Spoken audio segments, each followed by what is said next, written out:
In 2024, the amount paid out to departing employees was more than £360 million, an increase of 14% from the previous year. More than £360 million of taxpayers' money was given to civil servants in redundancy payments in 2024.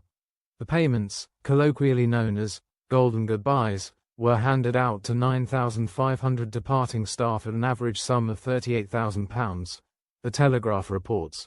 Of these payments, 688 departing civil servants were paid in excess of £100,000 as they left their role, up from 427 the year before.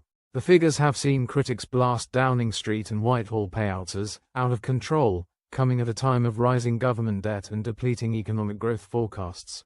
It is wrong that families and businesses are being forced to suffer the highest tax burden on record as civil servants trouser bumper golden goodbyes. Total payouts equaled £362 million, an increase of 14% from the year before and nearly 40% for the period 2019-2020, although a rise in inflation is partly responsible for the increase over this time. A cash-strapped NHS was the biggest spending government department, with the Department for Health handing out £118 million in departure payments.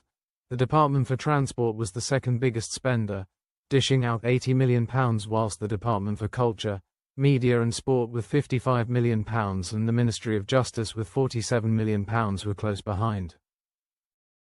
The four departments were responsible for the vast majority of the six-figure payouts, making up 600 of those where recipients pocketed more than £100,000.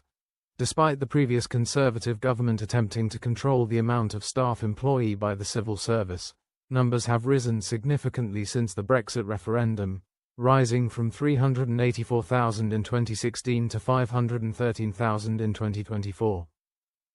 Labour has discussed plans to reduce the number of roles in the civil service by 10,000, although this would fail to offset the increase in personnel in the last year, which has seen the size of the workforce rise by 13,000.